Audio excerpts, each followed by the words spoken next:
Bai, eguerdion. Barkatu, baina ez dut eskolaz eginen, ez naiz bate gai olako itzaldi bat eskolaz emateko. Ordian, entonces lo voy a hacer en lo que se puede llamar un castellano, bueno, relativo. Y estoy muy contento de estar con vosotros y vosotras. El último año no he podido participar a los días de la UNED porque tenía todavía la prohibición de salir del territorio estatal francés debido a lo del USOA, pero seguía muy de cerca todo lo que hacía el sindicato y bueno, y ahora un placer, un gran placer de poder volver a participar directamente a las actividades de ELA. Voy a hablar aquí de un método particular específico que se ha desarrollado esos últimos decenios en Iparralde y que ha permitido poco a poco transformar una parte de la realidad del nivel de conciencia de las perspectivas en Ipar Escualería. Seguramente la sociología o la situación específica de Iparralde tiene que explicar mucho en el nacimiento de este método porque hay que entender Iparralde como un pequeño territorio de 315.000 habitantes ahora, que está muy lejos de París, capital de un estado ultra centralizador y de 67 millones de habitantes. Entonces, evidentemente, era casi imposible que las reivindicaciones de Iparralde se puedan oír, se puedan ser aceptadas por este Estado y seguramente siendo casi seguros que muchas cosas no vendrían de arriba, se ha empezado a construirlas desde abajo. Además que este método que tiene un periodo determinante cuando se nace o se desarrolla, un momento determinante de su desarrollo, que es el periodo de Lizarraga-Garrasi, en una ausencia de lucha armada en todo el conjunto de Escualería, y a principios de los 2000 va a desaparecer definitivamente la última organización armada de Ipar Escualería y entonces, evidentemente, se necesita una estrategia, un método para lograr hacer oírse, hacer entenderse y hacer alcanzar una mínima correlación de fuerza, constituir un potencial real de transformación de la sociedad de Iparralde. Este método no está escrito en ningún manual ni texto teórico. Se ha desarrollado poco a poco sobre el terreno, a veces como una evidencia, otras veces ha sido el fruto de debate que fueron muy intensos a veces y donde salió este método mayoritario. A veces se han contrapuesto otras opciones estratégicas, pero que han quedado o en minoría o que se han agotado por sí mismo tras un periodo de experimentación infructuosa. Para describir este método, diría que esquemáticamente ha consistido en articular dos grandes componentes. El primer componente, cuyo ejemplo más evidente es la lucha por el departamento País Vasco, era definir demandas que iba en la buena dirección, que quizás no estaban las demandas de los Abertzale, que a esa época, por ejemplo, nosotros estábamos, o según los otros, o los unos o los otros partidarios de la independencia o de la autonomía, pero el departamento País Vasco no era una reivindicación abertzale, pero esa reivindicación iba en la buena dirección, el reconocimiento y la existencia institucional de Iparralde, y permitía, sobre todo, articular, juntar multitudes, mayorías mucho más amplias, lo que no permitían nuestras propias reivindicaciones en un Iparralde donde los abertzales estábamos un 10%, hoy en día quizás un 15% de la población. Entonces, poner este tipo de demandas y articular movilizaciones sociales alrededor de ellas, el primer componente. Y el segundo componente era la construcción de iniciativas, de estructuras, de proyectos que permitirían empezar a llevar a la práctica el contenido de esas demandas sin esperar que el Estado les diera una respuesta positiva.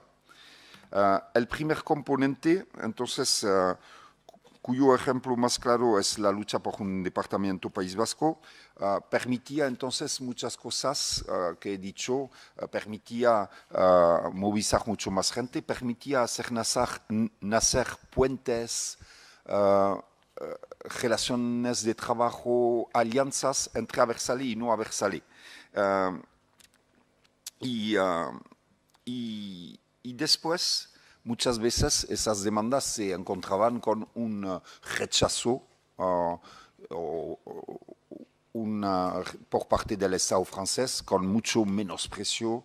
Y entonces eso producía que la gente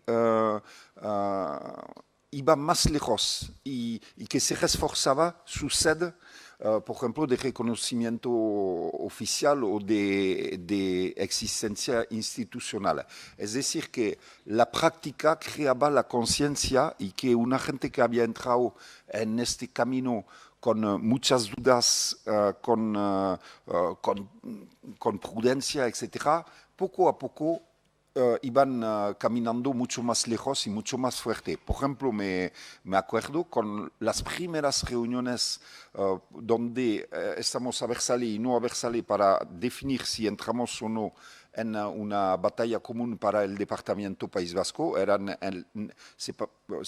Tuvieron lugar en el ayuntamiento de Saja en el periodo de Lizarra-Garrasi. Y las discusiones con la gente no abertzale era que no había que llamar eso departamento País Vasco, pero un nuevo departamento como eso, la gente podía entender que también podía ser el sur de Landas, no era una demanda étnica, identitaria, no había que haber los folletos o las pancartas en escuela y en francés, solo en francés, porque si no daba la impresión que era algo abertzale. Y todo eso fueron las primeras discusiones y toda esa gente ha evolucionado, pero ahora es una evidencia que todo es bilingüe. Evidentemente la lucha ha sido por un departamento País Vasco y también después se añadió a reivindicación como la cooficialización de la escuela en la plataforma Batera. Entonces toda esa gente ha hecho una evolución muy fuerte, la práctica ha creado conciencia y eso. Y el segundo componente, la construcción de alternativas. Entonces, el ejemplo más conocido es la Borroncha Gamara. Entonces, él consistía entonces en poner en la práctica lo que demandábamos y entonces tenía un valor añadido. Primero, hacía venir otro tipo de gente por el contenido real de las prácticas, mostraba a pequeña escala todo el bien, el positivo que podríamos esperar de esa demanda si el Estado la aceptaba y era una especie de reivindicación performativa que pones la reivindicación, pero poniéndola cambias realmente la realidad y permitía juntar más gente y otros tipos de sectores. Y obligaba con frecuencia al Estado a moverse, a responder, a reaccionar para limitar el crecimiento de este tipo de programa constructivo o los costes políticos que le podía suponer. Esos dos componentes se autoalimentaban, se reforzaban entre ellos y su articulación llegaba a pesar frente al centralismo francés y a transformar efectivamente la realidad y la concienciación de Iparralde. El caso más evidente de esa articulación y del potencial que tenía de transformación es la Borrancha Gámara, que la Borrancha Gámara, su nacimiento, esa cámara agricultura paralela, alternativa a la cámara agricultura oficial del departamento de los Pirineos Atlánticos, se nace como cámara agricultura del País Vasco y viene después de 10 años de movilizaciones, peticiones, posiciones, demandas de los electores, etcétera, demandando al Estado francés que constituye una cámara de agricultura específica al País Vasco. Y entonces, 10 años de rechazo. Y viene en un contexto donde a ese momento teníamos la plataforma y la lucha batera que pedían el Departamento País Vasco, la Cámara de Agricultura, la Universidad, la cooficialidad del euskera. Y entonces digo el ejemplo más evidente, pero hubiera podido hablar de otro ejemplo, porque hay mucho más, pero otro que yo pienso que desde su nacimiento ha hecho mover muchas líneas en Iparralde y ha hecho reaccionar enseguida el Estado francés, era la articulación durante el periodo de Lizarraga entre la lucha del Departamento País Vasco, justamente, y el nacimiento de Udalbiltza como institución nacional, y que esa articulación ha sido tremenda en Iparralde y inmediatamente el Estado ha tenido que reaccionar, etc. Se veía que realmente tenía un potencial estratégico enorme, pero desgraciadamente ha durado muy poco tiempo porque hubo la ruptura de la tregua que puso fin al proceso de Lizarraga y a esta articulación, y entonces no podemos saber lo que hubiera dado, pero yo pienso que hubiera dado frutos muy importantes. Pero bueno, para volver a la Borrancha Gámara, entonces la Borrancha Gámara ha tenido ha nacido entonces como una verdadera institución paralela en el 2005. Ella la apoyó, no solo la apoyó, pero la ayudó muy concretamente y desde el 2005 hasta el día de hoy, con la puesta a disposición de la casa donde está la Borrancha Gámara, pero también con muchas cosas. Por ejemplo, me recuerdo en el primer juicio que vamos a tener la Borrancha Gámara en Bayona, cuando el Estado nos quiere prohibir la venida de 300 militantes de ELA todo el día a apoyarnos, y muchas otras cosas que duran todavía hoy en día. Y agradecer al sindicato por esa ayuda que realmente ha sido muy importante para el nacimiento y la consolidación del proyecto de la Borrancha Gámara. Entonces, esta creación y funcionamiento de esa institución paralela ha constituido un punto de inflexión en Iparralde, tanto para el mundo agrario como para la lucha por la existencia institucional de Iparralde. La creación de una comunidad de aglomeración del País Vasco que reagrupa desde principios de 2017 los 158 pueblos de Iparralde en la primera institución de nuestra historia, debe mucho a la Borjancha Gamara y a toda la lucha que ha habido alrededor. La batalla en la que se enfrentaron la Borjancha Gamara y el Estado francés, que intentó prohibir la Cámara de Agricultura del País Vasco, provocó grandes movimientos y en las posiciones existentes en Iparralde. Fue realmente un momento muy fuerte y ha hecho mover las líneas. Fue un tiempo de movilización que duró 2-3 años y en el que la población se ha mucho movido, pero los electos, por la primera vez en la historia de Iparralde, realmente han roto su miedo o su respeto total al prefeta, especie de gobernador civil, delegado del gobierno, perdona, o frente al Estado. Y realmente ha cambiado algo en la actitud de los electos de Iparralde en este momento. Después, hubo cambios muy importantes en el nivel de concienciación general, en la evolución del debate, en las concepciones estratégicas, las alianzas y las relaciones de confianza. Para dar solo un ejemplo, recordar que durante todo este periodo del juicio, entonces 2-3 años, del intento de ilegalizar la Borjancha Gamara, es ahí que trabajamos muy de cerca y que gente que nos conocemos de antes, y entre otras cosas por la lucha por el Departamento País Vasco, pero como Michel Berroco Irigoyen, Jean-René Echegaray, que era el abogado voluntario de la Borjancha Gamara, el que es actualmente presidente de la Mancomunidad, y yo mismo, y que evidentemente este periodo refuerza las relaciones de confianza, de respeto mutuo entre esas personas y muchas otras.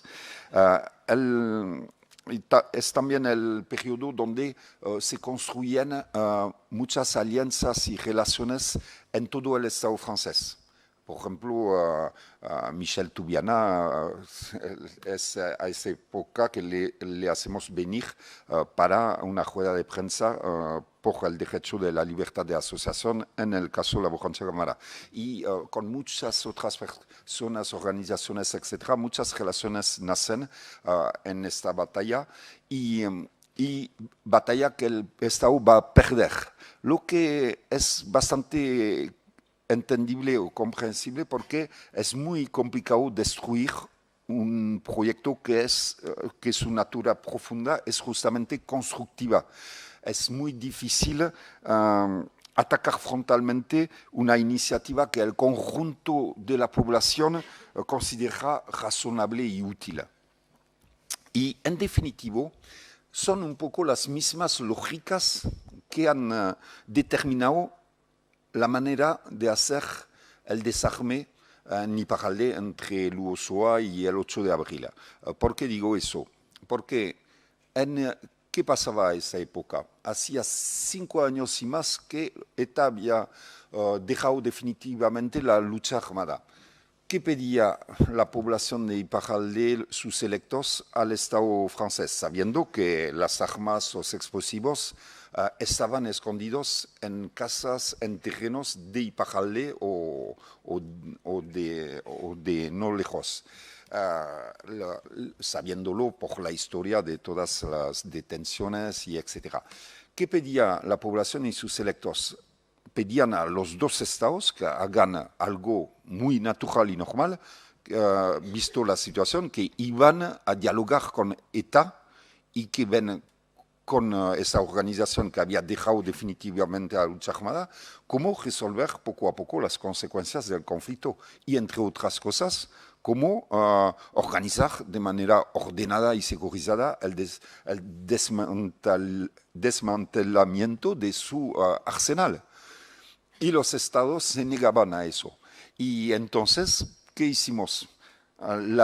¿Qué hicimos? Bueno, empezar a realizar nosotros mismos lo que la sociedad vasca demandaba a los dos estados. Y es por eso que en USOA hemos empezado a desmantelar una parte del arsenal de ETA.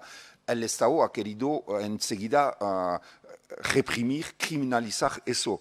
Pero la población de Iparralde, los electos de Iparralde, todas sensibilidades reunidas se han movilizado inmediatamente y para rechazar esa criminalización, y eso tenía mucha relación con esos años y años y años donde esos electos habían perdido su miedo delante del delegado del gobierno o delante del Estado y habían tomado una confianza por esas experiencias ya llevadas de confrontación democrática frente al Estado que se habían terminado por victorias. Y eso evidentemente ha hecho este potencial y todas esas relaciones de confianza, de conocimiento mutuo, etcétera, ha hecho que fue inmediato y que obligó al Estado a cambiar de actitud en el dossier del desarme y que el Estado francés al final cambia, permite y facilita ayuda al desarme y también todo este periodo y lo que pasó permitió evoluciones más globales de una situación que parecía hasta ese momento muy bloqueada. Volviendo al ejemplo de la Borrancha Cámara, lo que hay que subrayar es que en la Borrancha Cámara es la prueba evidente que dos vías a priori independientes pueden confluir. Porque la gente que participaba, que apoyaba a la Borrancha Cámara, venían de dos tipos de vías. Unos estaban ahí por identidad vasca, por sed de reconocimiento, necesitábamos nuestras instituciones para gestionar colectivamente y localmente nuestro presente y nuestro futuro, pero había gente que ni aversale ni vasca venía a apoyar, a participar en la Borrancha Cámara porque ellos estaban en favor de una agricultura sostenible, justa, de una alimentación más sana, de un medio ambiente de calidad, favorable a la relocalización de las producciones, del consumo, etc. Y esas dos vías se encontraban en el mismo proyecto, reforzaban este proyecto y este proyecto unía a esa gente que hacía otras cosas después juntas y iban más lejos también. Y yo personalmente creo que eso prefigura la estrategia, la vía estratégica mediante la que vamos a construir mañana la soberanía de Euskal Herria.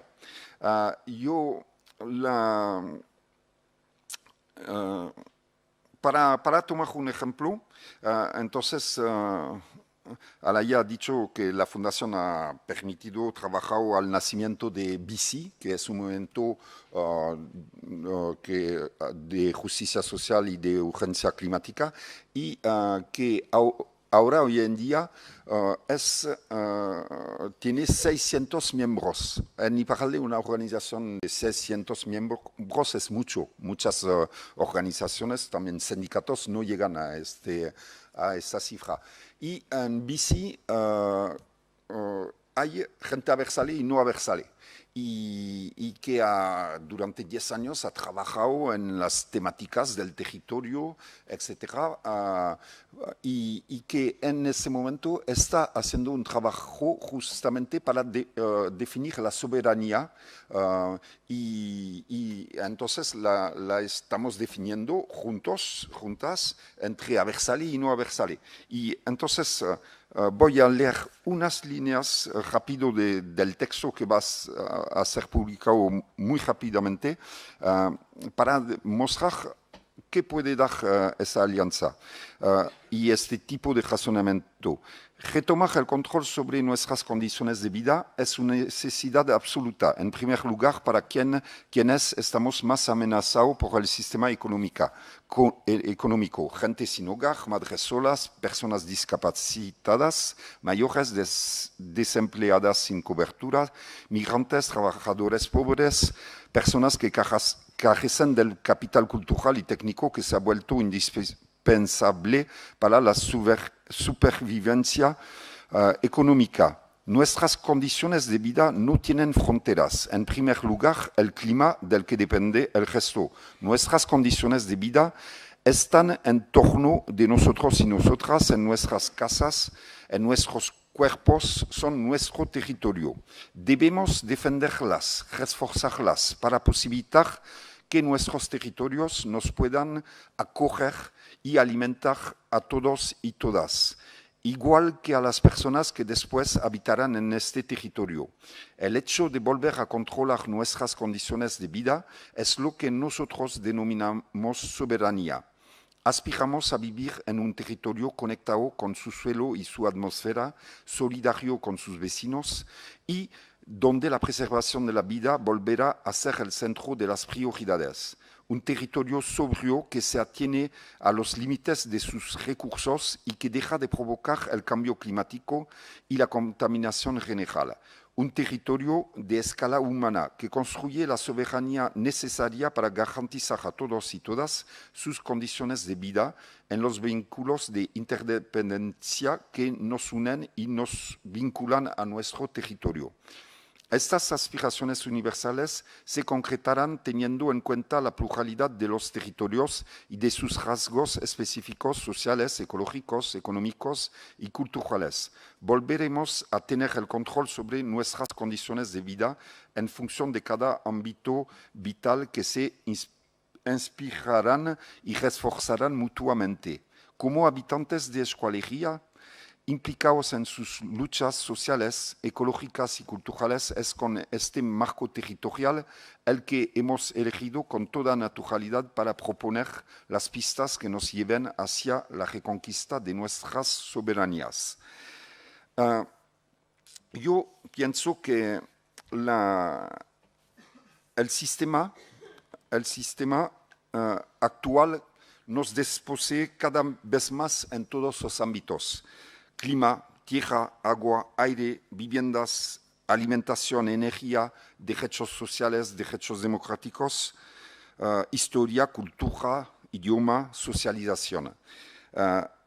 Y hay un proyecto atractivo y movilizador que se puede fundir sobre el territorio y lo que llamamos en francés, entonces sé que tiene quizás otras connotaciones aquí, pero nosotros hablamos de communauté de destin, comunidad de destino, es decir, que la gente que vive aquí, que sea de origen vasca o no, pero que se proyecta en el mismo proyecto de construir un país vasco, una escualería entre todos. Para nosotros es eso la comunidad vasca. Y esa comunidad de destino que se va a proyectar colectivamente en la necesidad y las ganas de construir un país vasco solidario, justo, sostenible, etc. Y entonces este proyecto de territorio en esta parte del mundo que se llama escualería, para volver a tener el control de nuestras condiciones de vida con el fin de construir entonces una sociedad más justa, más solidaria, más humana, más sostenible, más conforme a nuestra identidad y nuestra identidad abierta y nuestra personalidad profunda, una sociedad más deseable. Y para mí es la respuesta que mejor se adapta y tiene más potencial ante los grandes desafíos de nuestros tiempos. Es decir, que, por ejemplo, viniendo militando en ese movimiento climático de Bici, vemos que hoy en día y desde hace 30 años, el nivel de los estados que intentan encontrar soluciones internacionales al cambio climático no lo logran. Y la COP21 que ha tenido lugar en París en el 2015 ha dado un acuerdo internacional, el Acuerdo de París, que si se respetaban todos los compromisos de este acuerdo y de los compromisos que han tomado los estados a esa época, nos manda a un aumento de la temperatura de 3,5 a pesar de que el objetivo adoptado por todos los estados del mundo era de mantenerlo debajo de 2 o de 1,5. Y hay que entender que 3,5 no es que va a ser un poco más de calor en nuestros países, es que el clima del mundo va a cambiar y que vamos a entrar en un mundo de caos, de guerra, de penuria, de falta de agua y de producción alimentaria a grandes escalas y que va a ser el fin de las condiciones de vida civilizada sobre la Tierra. Y es a este mundo que vamos a toda rapidez si no se producen cambios masivos y rápidos. Y para nosotros, justamente, mirando a esa impotencia e incapacidad de los estados, pensamos que el nivel territorial es el nivel más eficaz y más movilizador para empezar esos cambios y esta reposición de las condiciones de nuestras vidas. Y esta visión de la soberanía que permite compartir el mismo proyecto entre gente vasca y no vasca, gente de origen vasca y no vasca, es para mí, es capaz, puede atraer el número de gente y la determinación suficiente para ganar la batalla por el bien de todos y todas. Y entonces es lo que por lo menos nosotros y nosotras, visto de Iparralde, empezamos a trabajar y espero que se pueda también desarrollar una vía de este tipo, un proyecto que permite de ganar a la gente, de decirle que este proyecto de soberanía le puede defender mejor y más eficazmente, entonces en igualdad también para que haya una confluencia de esas estrategias y que ganemos este desafío en los años que vienen. Muchas gracias. Eskerrik asko.